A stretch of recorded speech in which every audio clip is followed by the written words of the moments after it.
আসসালামু আলাইকুম। রাতের শীর্ষ সংবাদে স্বাগত জানাচ্ছি আমি সুমনা সুমা। তরুণ উদ্ভাবকরাই বাংলাদেশের ভবিষ্যৎ, প্রধানমন্ত্রী। সরকারে আসছেন বলে কাউকে গরম দেখাবেন না, মির্জা ফখরুল। বেনজিরের জামিন বাতিলে দুবাইয়ে ল ফার্ম নিয়োগ করেছে সরকার, স্বরাষ্ট্রমন্ত্রী। মার্কিন বাণিজ্য চুক্তির বাতিলের দাবি, 1.5 লাখ স্বাক্ষরসহ প্রধানমন্ত্রীর কাছে স্মারকলিপি। অন্তর্বর্তী সরকারের দুর্নীতির বিরুদ্ধে মাঠে নামবে দুদক। সব বেসরকারি দাখিল আলিম মাদ্রাসার অ্যাডহক কমিটি বাতিল। সাবেক সংস্কৃতি মন্ত্রী আসাদুজ্জামান নূরের পিএস গ্রেপ্তার। 12 কেজি এলপিজির দাম বাড়ল 70 টাকা। ডিএনসিসি প্রশাসক ও এমপির উপর হামলার অভিযোগ। বিশ্বে ইন্টারনেটের গতি ও সেবার মানে তলানিতে বাংলাদেশ। হামলা হলে পুরো অঞ্চলকে প্রস্তর যুগে ফিরিয়ে দেওয়ার হুঁশিয়ারি ইরানের। শুনছিলেন শিরোনাম, এবার বিস্তারিত। প্রধানমন্ত্রী তারেক রহমান বলেছেন, তরুণ উদ্ভাবকরাই দেশের ভবিষ্যৎ এবং তাদের গবেষণা, প্রযুক্তি, উদ্ভাবন ও স্টার্টআপ উদ্যোগে সরকার সবসময় পাশে থাকবে। রবিবার বিকেলে বাংলাদেশ সচিবালয়ে মন্ত্রিপরিষদ বিভাগে প্রধানমন্ত্রীর কার্যালয়ে আন্তর্জাতিক পর্যায়ের আন্ডার ওয়াটার রোবোটিক ড্রোন নির্মাণ প্রতিযোগিতা MATE R O V international underwater robot competition 2026-এ বিশ্ব চ্যাম্পিয়ন দলের সঙ্গে সাক্ষাৎকালে তিনি এসব কথা বলেন। বিজয়ী দলের সদস্যরা বাংলাদেশের military institute of science and টেকনোলজির শিক্ষার্থী। উপপ্রেস সচিব জানান, সাক্ষাৎকালে প্রধানমন্ত্রী আন্তর্জাতিক পর্যায়ে এত বড় সাফল্যের জন্য বিশ্ব চ্যাম্পিয়নদের অভিনন্দন জানান। একই সঙ্গে তাদের ভবিষ্যৎ গবেষণা, প্রযুক্তি উন্নয়ন ও উদ্ভাবনী উদ্যোগে সরকারের সর্বাত্মক সহযোগিতার আশ্বাস দেন। আন্তর্জাতিক অঙ্গনে দেশের জন্য অসাধারণ গৌরব বয়ে আনায় বিজয়ী দলের উদ্দেশ্যে প্রধানমন্ত্রী বলেন, এই ধরনের উদ্ভাবন দেশের প্রযুক্তিগত সক্ষমতাকে নতুন উচ্চতায় নিয়ে যাবে। বিএনপির মহাসচিব এবং স্থানীয় সরকার, পল্লী উন্নয়ন ও সমবায় মন্ত্রী মির্জা ফখরুল ইসলাম আলমগীর নেতাকর্মীদের উদ্দেশ্যে বলেছেন, ভালো কাজ দিয়ে মানুষের মন জয় করতে হবে। সরকারে আসছেন বলে কাউকে গরম দেখাবেন, কারো কাছ থেকে জোর করে কিছু নেবেন, এটা যেন না হয়। দাম্ভিকতা আল্লাহ পছন্দ করেন না, সীমা লঙ্ঘনও পছন্দ করেন না। আমরা যেন সবাই মানুষের কাজের জন্য এগিয়ে যাই, আমরা যেন বিনয়ী হই, মানুষের বিপদে সাহায্য করি। রোববার বিকেলে ঠাকুরগাঁও সদর উপজেলার সালন্দর সিদ্দিকিয়া বিশ্ব ইসলাম মিশনে আলোচনা সভায় তিনি এসব কথা বলেন। মির্জা ফখরুল বলেন, একটি দল ধর্মের নামে রাজনীতি করে। এই যে ধর্মের নামে মানুষকে বিভ্রান্ত করা, এটা বোধহয় ঠিক না, এতে করে মানুষ বিভ্রান্ত হয়। পুলিশের সাবেক মহাপরিদর্শক বেনজির আহমেদের জামিন বাতিলে কাজ করার জন্য দুবাইয়ে বাংলাদেশ সরকার ল ফার্ম নিয়োগ করেছে।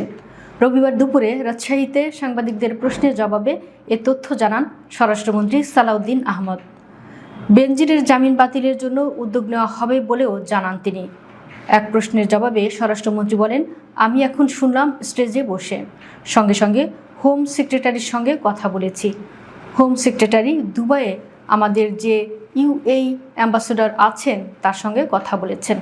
আমরা কয়েকদিন আগেই শুধু এই বিষয়টির জন্য ল ফার্ম নিয়োগ করেছি।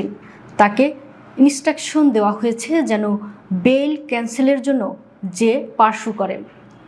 বেনজিরকে দুবাই ত্যাগ না করার শর্তে বেইল দেওয়া হয়েছে বলে জেনেছি, বলেন স্বরাষ্ট্রমন্ত্রী।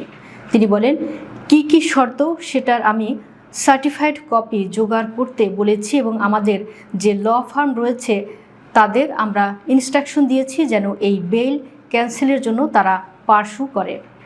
বাংলাদেশ ও যুক্তরাষ্ট্রের মধ্যে সম্প্রতি স্বাক্ষরিত বাণিজ্য চুক্তিকে অসম ও অন্যায্য আখ্যা দিয়ে তা বাতিলের দাবি জানিয়েছে সমাজতান্ত্রিক ছাত্র ফ্রন্ট। এ দাবিতে 1.5 লাখের বেশি মানুষের স্বাক্ষর সম্বলিত একটি স্মারকলিপি প্রধানমন্ত্রীর কার্যালয়ে জমা দেওয়া হয়েছে বলে জানিয়েছেন সংগঠনটির নেতারা। রোববার বেলা 11:30টায় ঢাকা বিশ্ববিদ্যালয়ের অপরাজেয় বাংলার পাদদেশে আয়োজিত সমাবেশ শেষে সংগঠনটির কেন্দ্রীয় নেতাদের একটি প্রতিনিধি দল দুপুর 12:45 দিকে প্রধানমন্ত্রীর কার্যালয়ে গিয়ে স্মারকলিপি জমা দেয়। সমাবেশে স্মারকলিপি পাঠ করেন সমাজতান্ত্রিক ছাত্র ফ্রন্টের কেন্দ্রীয় সভাপতি মুক্তা বারই। তিনি বলেন, এই বাণিজ্য চুক্তি বাস্তবায়িত হলে বাংলাদেশের শিল্প, কৃষি ও ক্ষুদ্র কৃষকদের জীবন জীবিকার উপর সরাসরি নেতিবাচক প্রভাব পড়বে। জনগণের প্রত্যক্ষ ভোটে ক্ষমতায় আসা বিএনপি সরকারও অন্তর্বর্তী সরকারের মতো একই দুঃসাহস ও বেপরোয়া মনোভাব নিয়ে এই চুক্তির কার্যক্রম এগিয়ে নিচ্ছে। জাতীয় সংসদে উত্থাপিত অন্তর্বর্তী সরকারের আমলের দুর্নীতির অভিযোগ সহ বিভিন্ন অনিয়মের বিষয়ে অগ্রাধিকারের ভিত্তিতে এসবের বিরুদ্ধে মাঠে নামবে দুর্নীতি দমন কমিশন। একই সঙ্গে সংস্থাটির ভাবমূর্তি উন্নয়ন ও কার্যক্রমে গতি ফেরাতে প্রয়োজনীয় সংস্কার উদ্যোগ নেওয়ারও কথা জানিয়েছেন দুদকের নতুন সচিব সাইদুর রহমান খান। রোববার দুদকে যোগদান শেষে গণমাধ্যমের সঙ্গে আলাপকালে তিনি এসব কথা বলেন। সম্প্রতি ট্রান্সপারেন্সি ইন্টারন্যাশনাল বাংলাদেশের 2025 সালের এক জরিপে দাবি করা হয়, ক্ষমতাচ্যুত আওয়ামী লীগ সরকারের সময়ের তুলনায় অন্তর্বর্তী সরকারের আমলে সেবা খাতে দুর্নীতির হার 10% বেশি বেড়েছে। এ জরিপের পরিপ্রেক্ষিতে জাতীয় সংসদের স্বরাষ্ট্রমন্ত্রী সালাউদ্দিন আহমেদ অন্তর্বর্তী সরকারের 18 মাসের কর্মকাণ্ড দুদকের মাধ্যমে তদন্তের আহ্বান জানান। একই অধিবেশনে আওয়ামী লীগ সরকারের সময়ে মডেল মসজিদ নির্মাণে দুর্নীতির অভিযোগও আলোচনায় আসে। এসব বিষয়ে দৃষ্টি আকর্ষণ করা হলে দুদকের নতুন সচিব বলেন, বর্তমান সরকারের দুর্নীতি বিরোধী অবস্থানের সঙ্গে সামঞ্জস্য রেখে সংসদে উত্থাপিত অভিযোগগুলো কমিশন গুরুত্বের সঙ্গে বিবেচনা করবে। দেশের সব বেসরকারি দাখিল ও আলিম মাদ্রাসার বিদ্যমান অ্যাডহক কমিটি বাতিল করেছে বাংলাদেশ মাদ্রাসা শিক্ষা বোর্ড। একই সঙ্গে সংশোধিত প্রবিধিমালা অনুযায়ী প্রয়োজনীয় অনুমোদন নিয়ে আগামী 15ই কার্যদিবসের মধ্যে নতুন অ্যাডহক কমিটি গঠনের নির্দেশ দেওয়া হয়েছে। রোববার বাংলাদেশ মাদ্রাসা শিক্ষা বোর্ডের রেজিস্ট্রার প্রফেসর এস.এম. তৌহিদুজ্জামানের স্বাক্ষর করা এক জরুরি বিজ্ঞপ্তিতে এ তথ্য জানানো হয়। বিজ্ঞপ্তিতে বলা হয়, শিক্ষা মন্ত্রণালয়ের কারিগরি ও মাদ্রাসা শিক্ষা বিভাগের গত 30 জুলাই জারি করা নির্দেশনার আলোকে এ সিদ্ধান্ত নেওয়া হয়েছে।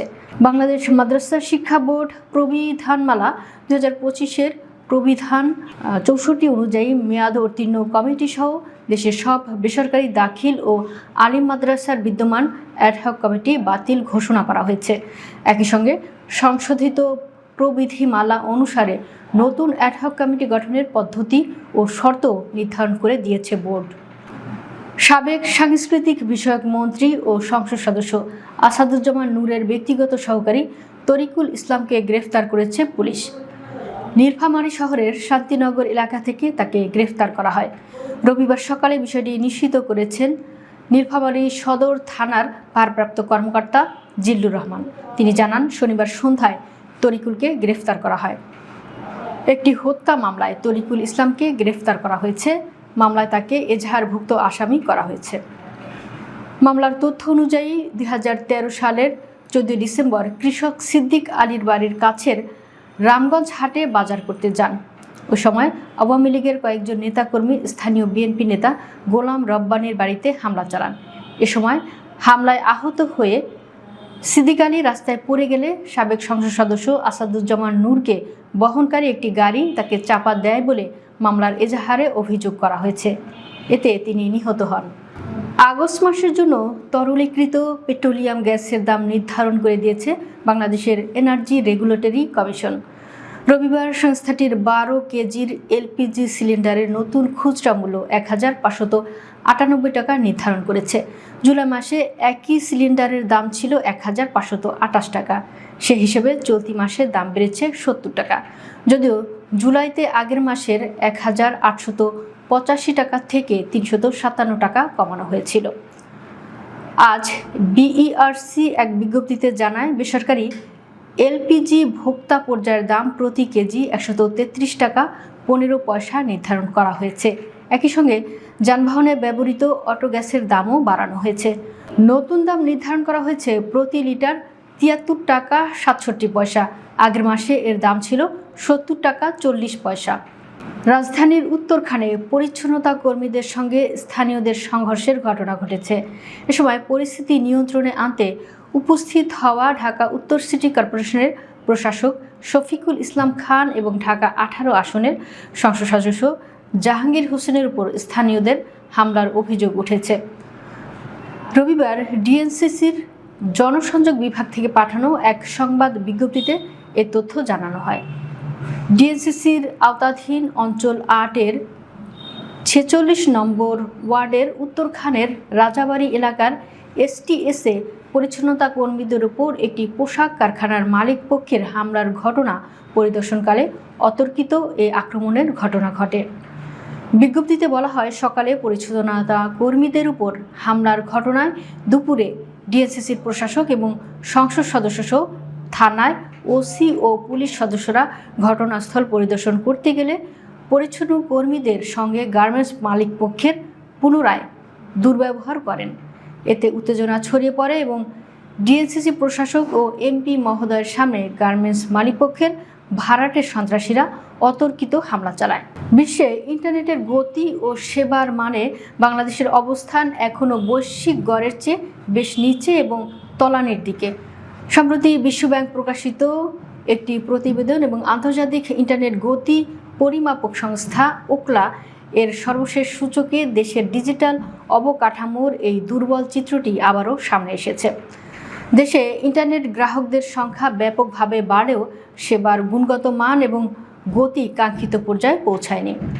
সম্প্রতি দেশের ইন্টারনেট সেবার মানের এমনই করুণ চিত্র উঠে এসেছে বিশ্বব্যাংকের এক প্রতিবেদনে। মোবাইল ইন্টারনেটের গতিতে বিশ্বের 103টি দেশের মধ্যে 91তম আর ফিক্সড ব্রডব্যান্ডে 141টি দেশের মধ্যে 93তম অবস্থানে দাঁড়িয়ে বাংলাদেশ। সম্ভাব্য মার্কিন হামলাকে কেন্দ্র করে আবারও কঠোর ভাষায় সতর্কবার্তা দিয়েছে ইরান। দেশটির এক জ্যেষ্ঠ আইন প্রণেতা বলেছেন, ইরানের উপর কোনো হামলা হলে তার জবাব কেবল হামলার উৎসেই সীমাবদ্ধ থাকবে না, পুরো অঞ্চলকে প্রস্তর যুগে ফিরিয়ে দেওয়া হবে। একসঙ্গে তিনি যুক্তরাষ্ট্রকে বোকামি না করার পরামর্শ দিয়েছেন। এছাড়া ওয়াশিংটনের চাপ ও নৌ অবরোধ অব্যাহত থাকলে হরমুজ প্রণালীর পাশাপাশি আরও গুরুত্বপূর্ণ সমুদ্রপথ বন্ধ করে দেওয়ারও হুমকি দিয়েছে তেহরান। সামাজিক যোগাযোগ মাধ্যম এক্সে দেওয়া এক পোস্টে ইরানের পার্লামেন্টের সদস্য এবং জাতীয় নিরাপত্তা ও পররাষ্ট্রনীতি কমিশনের সদস্য ইব্রাহিম রেজাই বলেন, শত্রুপক্ষের যে কোনো সম্ভাব্য হামলার জবাব শুধু পারস্য উপসাগর অঞ্চলে সীমাবদ্ধ থাকবে না, সেখান থেকেই হামলা চালানো হবে। ইরান সেখানকার সব সামরিক ঘাঁটি ও হামলার উৎসস্থলে লক্ষ্য করে পাল্টা আঘাত হানবে। দর্শক, ভিডিওটি শেষ পর্যন্ত দেখার জন্য আপনাকে অসংখ্য ধন্যবাদ। নিত্য নতুন ভিডিও পেতে আমাদের ইউটিউব চ্যানেলটি সাবস্ক্রাইব করুন এবং নিয়মিত নোটিফিকেশন পেতে বেল বাটনটি ক্লিক করুন। আমাদের ফেসবুক পেজটি ফলো করুন। এছাড়াও আমাদের ভিডিও লাইক, কমেন্ট ও শেয়ার করুন। আল্লাহ হাফেজ।